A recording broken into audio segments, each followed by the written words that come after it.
All right, what's going on, boys? This is questions number 59, I believe, coming up on 60 of these bad boys. We're going to do a bunch of questions today because I've realized that this is very much a series that lends itself to something you could put on in the background while you eat your meals, while you cook your meals, while you drive. It's not really something where there's much going on screen because you don't need to look at my handsome mug the whole time. So I figured it's better to make these a little longer if they're kind of good background noise, maybe some pseudo educational stuff so you can listen to that while you do other stuff you should be doing. So we're going to get into it. I have my girlfriend put me on to this chai tea and oat milk. I feel like I need to move back to Seattle drinking this, but I think it's very tasty. So that's hopefully going to give me the energy to get through this. Today is my rest day, so I'm on the docket to go do 30 minutes of steady state cardio and then some extra grip work that I've been doing.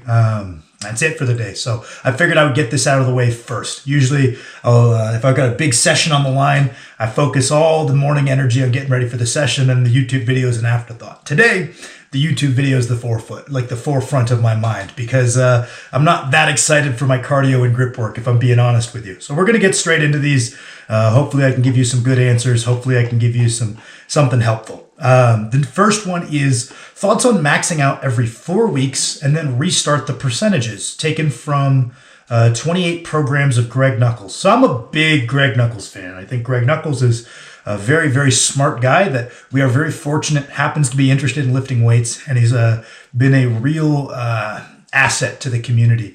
That being said, my opinion, if you are new enough to the gym that your max is changing substantially every 4 weeks, I don't think you should be necessarily maxing every 4 weeks, because presumably if you are at the level that your percentages are going to be so wildly changed because your max is changing so rapidly that we would need to retest, presumably you're also going to be not quite skilled enough to do a max while maintaining your form. So we're probably going to be drilling some pretty goofy motor patterns if we're maxing out every 4 weeks and we're at that level. That would be my initial knee jerk. It could work, especially if you are someone you're like, oh no, my max is changing quickly and I'm good at resisting form breakdown through hard exertions. That's something I figured out early. Honestly, that's totally fine. I would say for most people, I think that would just lead to hitting a really ugly lift every 4 weeks a lot of the time. In a not needed way. I might not work off of percentages if I'm new enough that my max is changing that quickly. The next one, this one's embarrassing for me. Who you got, Jones or Serial Gone? I'm not gonna lie. So my initial assessment, I was like, I haven't put any thought into how I think that fight will go.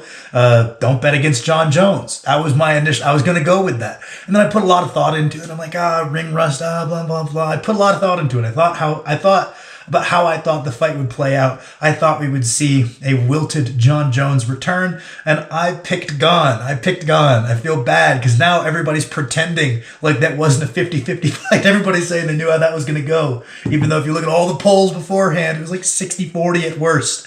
I thought I was wrong. I was very wrong. I had Gone. I repent. Don't bet against John Jones.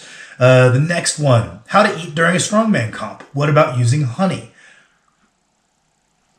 I was actually just talking to one of the guys I coach about this because he's about to do a strongman contest. So if you guys want my general rule of thumb, eat foods that you eat normally. Don't eat anything you don't eat normally because you don't know how you're going to respond to it. People do all this goofy stuff with their nutrition on the day of the contest and are running to the bathroom the whole time because they're eating candy as their carbohydrate source. When they're preparing for a heavy training session, they eat beef and rice.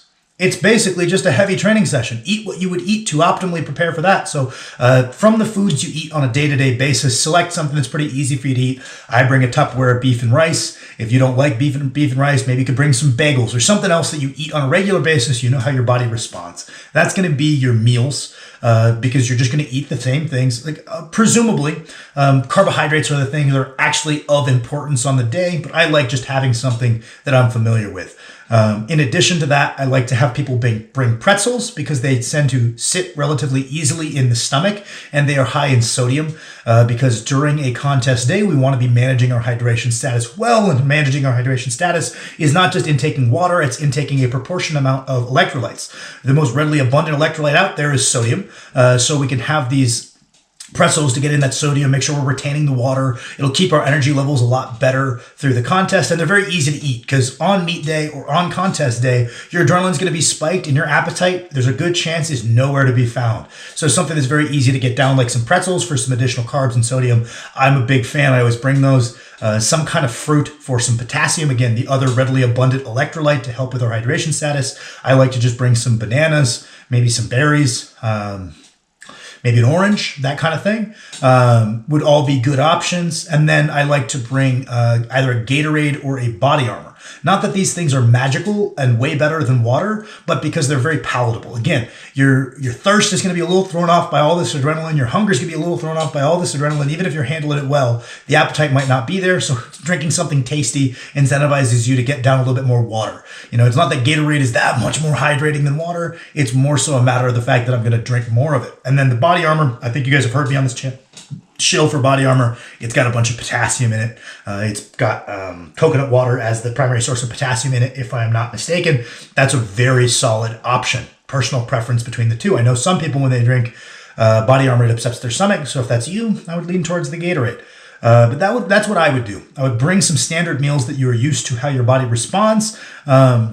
And then I would bring some pretzels, maybe some bananas and some Gatorades. That's kind of my playbook, although that varies based on personal preferences. But that's kind of the framework I use, and that's the same framework Max uses. Some good tea. I have a big exam coming up, and I don't want it to detrain and atrophy completely. I can lift 1 day per week for about the next 3 months. How should I approach this? 3 months prior to the exam, you're dropping to 1 day of lifting per week. I would tell you to first take a very critical look at how you're using your time. If you are doing something that's really not important and you could free up 1 or 2 more sessions to exercise per week, it's going to behoove your studying. I've seen this happen a lot back when I was in college, where people who were partaking in a regular exercise routine would drop off their regular exercise routine in favor of more studying, but they would also do other stuff that was wasting time. It's not as though they were studying truly from dusk to dawn. And even if they were, I would argue that blocking out an extra hour or 2 hours in your week to exercise is going to improve the quality of your studying itself. I think it's pretty well documented. Exercise has a good positive effect on our ability to learn. So maintaining a reasonable level of aerobic conditioning, I find I'm a little smarter that way. And that was always my trick for during exam seasons, whether it was midterms or finals, was trying to keep myself in decent shape and not letting myself get really out of shape, because I found I was a little bit mentally sharper. So if you can move some things around, even if it just means, okay, you got 1 session of weights, but I go on 2 long walks, or I go on a long walk every day as a study break to break up that monotony and come back a little fresher and do some higher quality studying, because it's not just about the quantity. I would take a hard look at that. If you really can only commit 1 day to the weights, I would probably just hit a full body day and work hard. There's nothing magical I can provide you. But if we can keep our general physical activity higher, that's going to stave off some level of atrophy. You're probably going to experience some level of detraining, dropping back to once a week, but detraining isn't the end of the world. Retraining happens very quickly.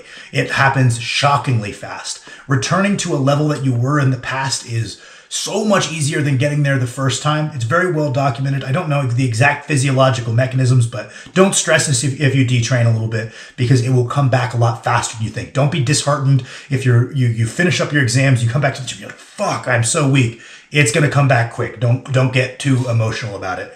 How to accurately gauge RPE during a high rep set. Did a hard set of 20 reps on the leg press. Just then, it was certainly a fucking grinder, but I may have had 5 more horrible reps. I may have had 2. So that's a great question. That's where RPE can start to really shine. When we start getting into these higher rep ranges, the number of reps in reserve is a little bit more of an abstract concept, because what if we kind of rest, pause it, and we take like 10 breaths?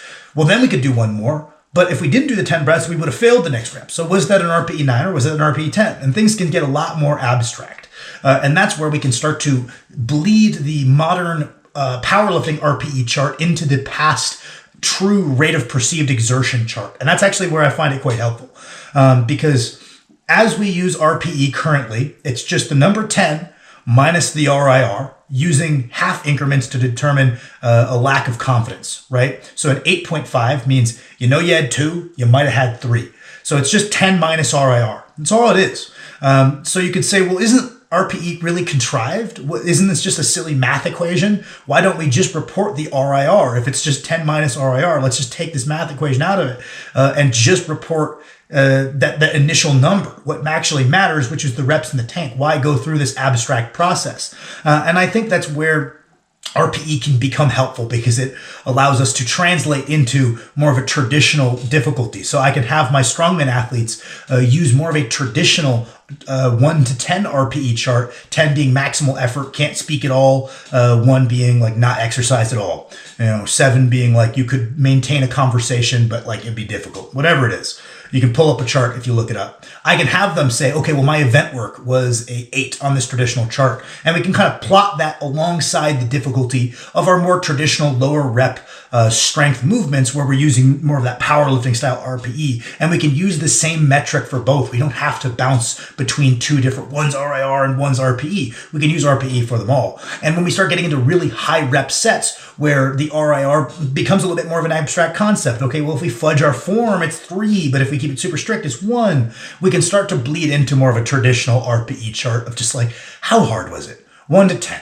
Let's look at this chart, see the little grimacing face at 9. You say, I was grimacing about as much as that little smiley face. We can start to use the more traditional RPE chart, and that can be pretty valid. And that's why I do like RPEs, because then we don't have to break up our rating of difficulty to different metrics across different exercises. If I say, okay, we're going to do cardio, someone can give me a traditional RPE, and we don't have to bounce between 2 languages in the spreadsheet.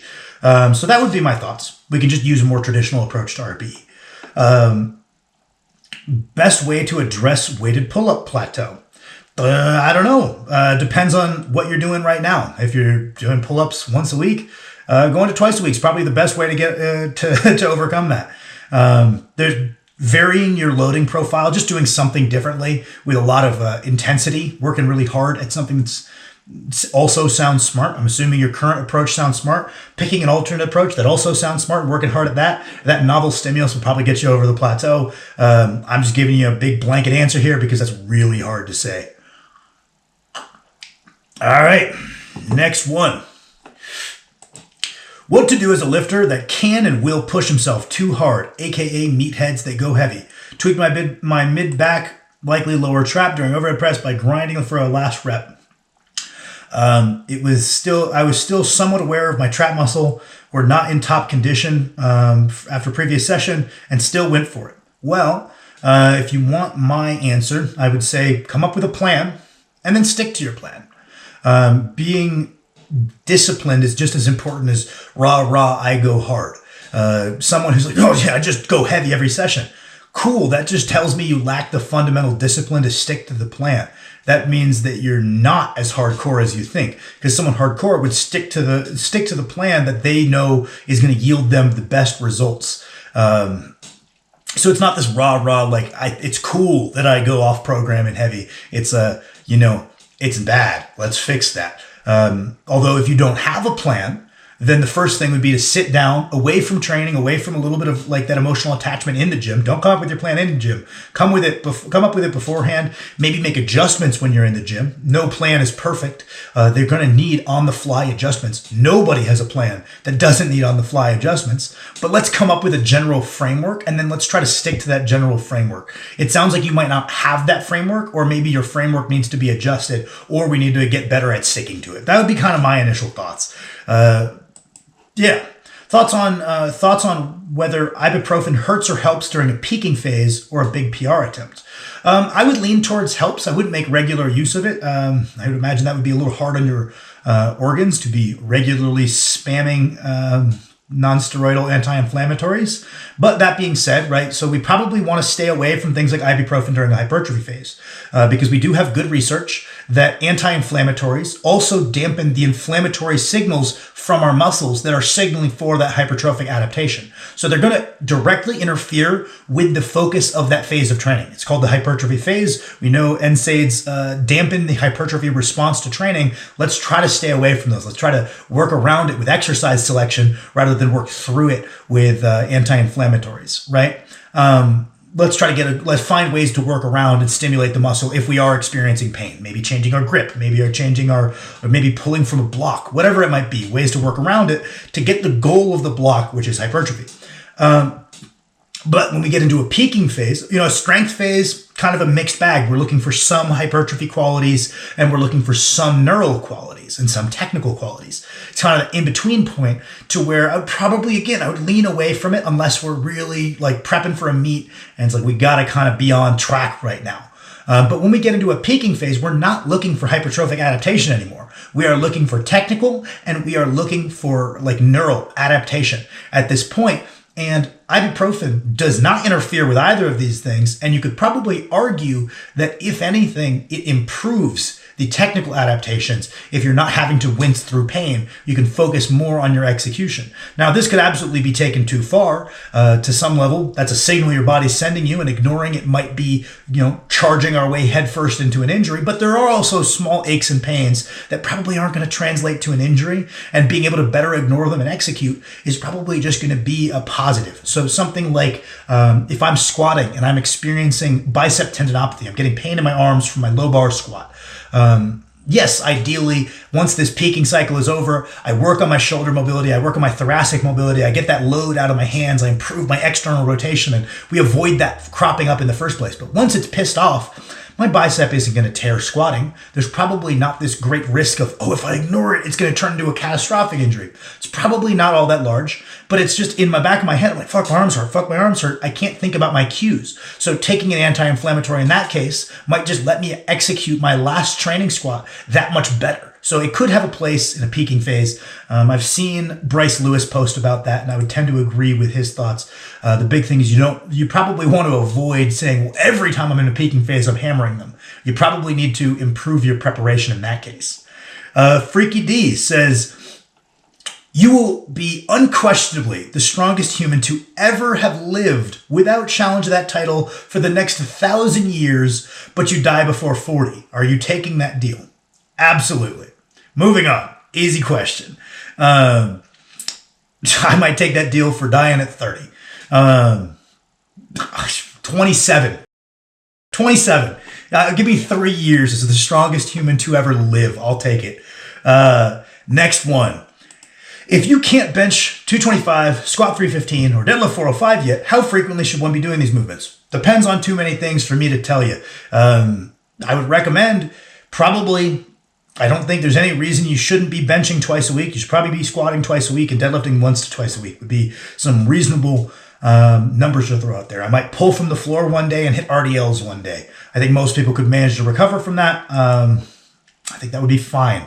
But that being said, that is a very variable thing. There is no one size fits all. If you deadlift this, you should pull this often because some people with long arms, it bangs them up a lot less. And pulling from the floor heavy twice a week is perfectly viable and they would benefit from it. Some people would disintegrate. It just depends. My hips are too banged up to back squat, but I can still split squat and belt squat. Are these adequate to maintain strength while I rest the back squat? Yeah, they're absolutely, those would probably preserve the strength qualities in your legs quite well. Specificity is king. When you return to back squatting, your back squat is not going to be 100% of what it was, but it will retrain quickly because you did preserve the strength qualities in your legs. You said it's your hips that hurting. Maybe if you do some good mornings, we can preserve those hinging and back strength qualities. I would say, yeah, that's perfectly appropriate. Just don't be surprised if the back squat's a little down when you come back, but it will come back quickly. That would be my general thoughts. The next one. Tips for shoulders shifting during the bench press. My scaps are asymmetrical and my left shoulder moves/pops a little in presses and it has less ROM when rowing. I have a winged scapula. How to help my scaps keep even during the press. So some things I like is we really just want to be developing all of the musculature that moves our scaps, whether it's upward rotation, downward rotation, protraction, depression, retraction, elevation. All of those things that move our scapula around, we probably just want to beef those things up. So when we're rowing, we want to get a full reach at the front of each rep and reach into protraction, squeeze into retraction, protract, retract, protract, retract. Same thing when we do overhead. We want to get a full reach into scapular elevation. We don't want to keep our scaps down and back. We want to reach the arms up as high as we can, come down as low as we can. And getting these exaggerated ranges of motion through our pulling stuff is going to help us develop the musculature that moves our traps around. A lot of it just is going to come up to beefing up that upper back. Things like IYT raises, again, are going to train those lower traps. All of these muscles that are going to be acting on that mid-back and scaps. If we could put on more muscle there, chances are, many people, their wing scap will go away. If I'm understanding that correctly, many people will find that little popping sensation will go away if we can put more muscles that stabilize the scaps present. So I would say making sure you're doing a lot of pulling volume, making sure maybe we do some face pulls, some IYT raises, some Powell raises. All of these things are going to be really helpful to the point where you might even want to superset. Anytime you do a press, you do some kind of upper back work. That could be something as low scale as just hitting band pull-aparts for a set of 15 to 20 every single time you press the bar, whether it's overhead or on a bench press, one set every time.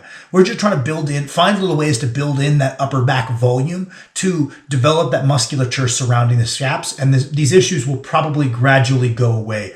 If I were to guess, though I'm certainly not a physical therapist, I probably said something really stupid there. And the one person that is in the know is going to be like, wow, I need to stop listening to this guy. All right, next one. How do you prioritize muscles while not neglecting others? I want bigger arms and pecs in relation to my shoulders and back, but I don't want to lose back or shoulder strength/muscle. Am I just paranoid I'll lose progress on pull-ups and barbell rows if I do heavy curls beforehand? This is in the context of an upper-lower split. I think that training your biceps prior to doing your back work would probably detract from the quality of your back work a little bit. You probably won't lose any upper back muscle, but it would probably not be the best. What if I were you, I would probably just increase the number of working sets for the biceps following the rowing work. Presumably, if your back is ahead developmentally, it responds well to training. That means we can get away with doing a little bit less, right? So some people will find XYZ muscle is, genetically, I've got a good propensity towards growing it. And they lean into that because they're like, I'm the big quad guy. I'm going to do a ton of quads. Where it's like, this is the same principle that I would say applies to strength training, right? If you find benching comes easier to you and your goal is to be a well-rounded strength athlete, it almost makes sense to do a little bit less benching because you're good at it. You can get away with less and allocate those resources to the things that come a little bit harder to you. Now, this is the opposite of what people end up doing a lot of the time. That's fine. I think social media encourages us to just post the one we're good at, and then we start double downing on the lift we're good at. And suddenly if bench is the one you're good at, all of your training economy is going to the bench, and the other two lifts are falling even further behind, but you've got this big, confidence boost from being, I'm the big bench guy. I'm the big bench guy. I'm bad at the other two, but at least I'm good at the bench. I post my bench. Same thing with the deadlift. People who are naturally good at deadlifting seem to love dumping all of their training economy to getting even better at the deadlift rather than doing a little bit less of that and working more on the ones they're worse at to become a more well-rounded strength athlete. The same thing could apply to physique. If you find that your back grows relatively easily, maybe we don't need to push all the way up to our maximum recoverable volume for the back. We'll just do an effective volume. And we'll use that energy we're saving to do extra sets for our biceps if we feel those are lagging behind. But I would probably do the biceps after the back. That's just my personal preference, but that's how I would do it if I were you. I would do enough to be an effective training volume on your rows and your pull-ups, and then I would move into really pushing the envelope on the amount of work the biceps can handle afterward. That would be my approach. I know the whole Weider principle is that which is put first is prioritized, but also that to which more training resources are allocated is also prioritized. Thoughts on seated overhead press without a back support? It's a great exercise. I think that if you are someone who cannot do a difficult overhead press rep without that automatically meaning laying backwards, so you do not know how to do a difficult vertical press without that immediately meaning falling behind the bar. You can't grind for a vertical position. It's a really good way to teach that motor pattern and develop that pure vertical strength to be able to do a difficult rep without that automatically equating to falling behind it. Now, if you can do standing overhead presses and you can fail and you're never falling behind the bar, you're pretty good at resisting that impulse, maybe they're a little bit less useful. Maybe they're just introducing a slight balance component that's not necessary because you can already resist that pattern and your overhead presses already are a pure vertical press. But if you're someone who's got an issue with falling behind the bar, they are quite good, and I don't think they are. I think they're better than the Z press because I think the Z press is probably a little bit too self-limiting with like the hip mobility, the hip flexor cramping, and the balance, where I find a no back support still drills that same pattern, but is slightly less limiting in loading. So I prefer them over Z presses. The next one, what makes an exercise better for a specific rep range? For example, you hear tricep extensions or RDLs are better for higher reps, like 8 to 30. Let's say, what makes a movement better that way? Which would it be things such as systemic fatigue and load requirements, or is there utility in finding a 1RM tricep pushdown, for example? No, I don't think there's any utility in finding a tricep 1RM pushdown. So first of all, I think it depends on what's the goal of the exercise, right? Something like a tricep press down, we're not competing in it.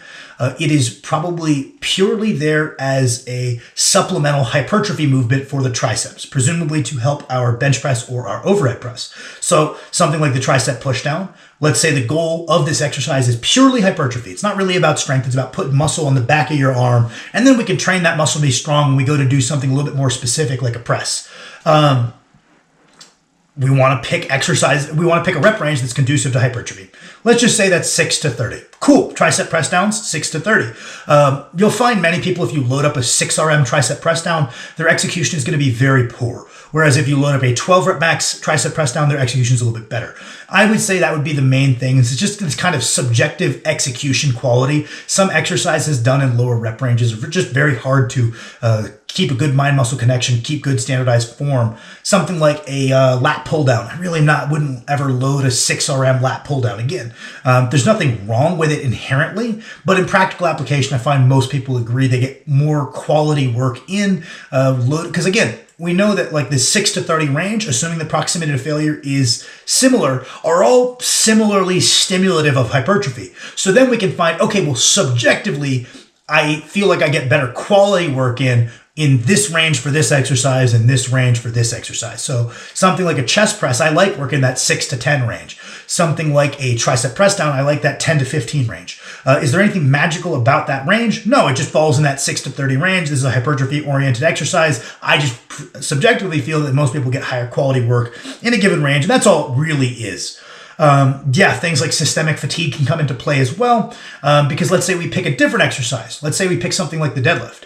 Well, the deadlift in one phase of training might be hypertrophy focused. The deadlift in the next phase might be strength focused, and it also might be focused in terms of like a specific peaking setting, a specific competition 1RM. It's a performance metric. It can be any of these things. So that means it's a little bit different. It can open itself up to different things. And some people might find that, okay, like you mentioned, systemic fatigue is a bit of an issue.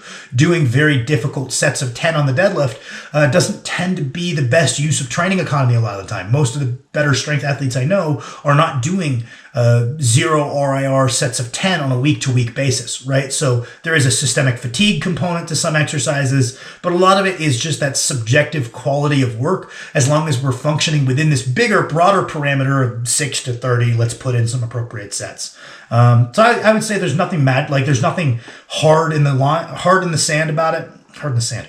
I don't know what the hell I'm saying. There's no like hard line that says, oh, well, this guy says that he feels pull downs work for 15s, but you feel they work for 10s. Either works. There's no he's right, he's wrong type of deal. They both fall within that effective spectrum. Now the next one, How do you go about implementing psychological arousal for training? Do you save it for meet day or do you implement it throughout your training on a spectrum? That's a great question, and you definitely hit the nail on the head with the latter. It's a spectrum, right? So I'm bringing very low levels of adrenaline, very low levels of hype to the hypertrophy phase. I'm just putting in hard work. And then we get into the strength phase, and maybe that adrenaline response, I ramp up a little bit. And when we get into a peaking phase, the use of adrenaline as a skill, to me, it would seem as though if I never spiked my adrenaline in training, I never got hyped up in training, it would be very likely to throw me off in the meet had I never practiced it, right?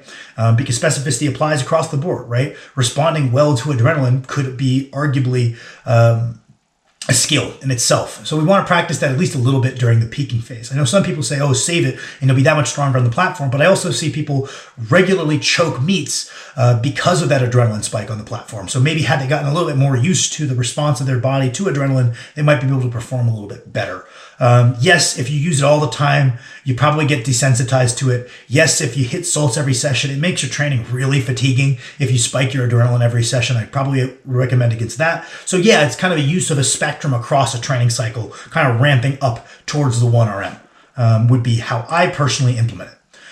Maybe too late, but do you plan out your top sets and accessory weight, or is it something you feel out on the day? I use a pretty traditional beat the book. Okay. So the top sets on my main lifts, yes, absolutely planned out always. And then the accessory work. Yeah, it's usually planned out ahead of time because I use a pretty traditional beat the books approach. I write in my notebook what I did last week. I try to beat that the next week. When I reach a target rep range, the weight progresses, although I leave it open to be auto-regulated. If I am just going to compromise my form to beat my set the last week, then I will just regulate as I need to, but they are planned ahead of time. Any tips for warming up the front delts / shoulders overall for a bench press? I mean, you could do some light overhead pressing. If you really find that your shoulders are not warming up well, I find that doing a superset of some dumbbell or some barbell overhead press and some lat pull downs for 2 to 3 rounds of 12 to 15 reps will get all of those muscles surrounding the shoulder girdle quite warm. The lats, the rear delts, the traps, everything will kind of get a bit of blood flow. So when you go to lie down on the bench, you feel a little bit better. So yeah, I think that using either a vertical press pull superset or a horizontal press pull superset, both of those can be a really good general warm up for your bench press. Damn, the tea is getting cold. Next one, pros and cons of cluster sets, mainly for deadlifts. I was thinking of something where just racking up triples or doubles at a weight that can be done for 10 reps with 1 minute rest intervals to ensure the reps are clean and explosive. This is a super valid strategy. I know Chris Bridgeford has talked about this, calling it inverting the volume. If you had, let's say early in a training cycle, a weight that you would normally do for 3 sets of 8 on a deadlift, instead doing 8 sets of 3 on a limited rest interval. That way we get that many more setups and we get that many more first reps, because many of you will find that your second rep is always going to be better than your first rep because we have that negative. It pulls us down into this ideal start position. We kind of are pre-tensioned. So a lot of the skill of deadlifting is learning to create that tension and that start position correctly every single time, because the deadlift of the 3 main lifts is the one lift where we don't have a negative to get us into the right position. A squat, we can control our negative and end up in this good position at the bottom and then stand up. Bench press, we can control our negative, end up in this good bottom position and go up. The deadlift, we have to find that good bottom position ourselves. It's much like how doing a bottom up bench press or a bottom up Anderson squat is quite difficult, because you have to find that position. We have to then tension that good position, and then we have to stand up. In a deadlift, that's kind of inherent to the deadlift. So that's kind of tricky. And something like inverting the volume, the greatest asset is that we are going to be drilling good motor patterns, because no one set is going to be quite as close to failure. Maybe it's not quite as hypertrophically stimulative, but I would argue that deadlifts are not probably the best driver of general hypertrophy. I need to phrase that better. I'm going to get in trouble if I say that. They're a perfectly fine driver of hypertrophy. I usually lean towards keeping deadlifts a little bit more strength focused, even in a hypertrophy phase, and then accruing our hypertrophy stimulus from accessories. That is my personal preference as a coach. But I would say it's probably still going to be stimulative. We get to drill better motor patterns because of that lower proximity to failure. And most importantly, we're practicing way more first reps, which is this like quintessential skill to deadlifting. So I like that idea quite a bit. God damn, we got a lot of questions. What kind of periodization would you recommend for someone who has trained in a hypertrophy-focused way up until this point? Just a way to dip your toe into strength-specific training. Oh, gosh. I think that if you're still not that advanced, something like a daily undulating approach could probably be a very good idea where, let's say we're squatting twice a week. Historically, all of your squatting has been hypertrophy focused. Well, let's have one strength focused day. So let's just say, for the sake of argument, all of your squatting in the past has been in the 6 to 10 rep range. Let's do day 1, we're doing 5s. We're just accumulating 5s. And then the day 2, we can continue with that background hypertrophy focus of that accumulating sets in that 6 to 10 range. Maybe when we finally get stagnant on that heavier day and the 5s are not going anywhere, we could do 3s. And then we could do 1s. Then we could see where we're at. And that could be a way to dip our toe into strength training, as you said. So I would say a daily undulating approach could be quite appropriate there, as long as we are keeping our thumb to keep a tab on where our fatigue is at. The next one might be a little bit late, but what are your thoughts on heavy walkouts / unracks to train the central nervous system? Not a fan. If we look at most high-level strength athletes, their preparation is entirely submaximal. If you're confident in your technique and you've been drilling good, consistent technique, you should be confident that it's going to hold up at 101%. So if we look at most high-performing strength athletes nowadays, we're not using these supramaximal loading methods. I mean, maybe we could to overcome a slight mental hurdle, but it used to be in the past, like 2 weeks out, I hit my planned third attempt with reverse bands to feel the weight. Well, we're outperforming what we were doing back then with nearly entirely submaximal preparation or maximal, but not ever really going super maximal. So I'm not a fan. Not really my cup of tea. And I think that there are a ton of strength athletes that do a very good job with their training and manage their fatigue better because they do not feel the need to do that. I will have 3 weeks between the end of Jacked and Tan 2.0 and my first novice strongman competition. One of the events will be front raise holds for tie-in. How would you go about programming that event? Look up MST Systems, Shane Germain, the best front hold program. He did a big video on how he programmed for that. He's a very, very good strongman coach. So I would certainly give that a watch, and I think that will give you some good ideas for how you can get ready in that 3 weeks. Obviously, I think he's going to lay out a program. I'd imagine his program's a bit longer than that 3-week window, but it should give you some general ideas for how you're going to prepare for it. Highly recommend you go watch that video. The next one, I asked a couple of posts ago about elbow angle on rows /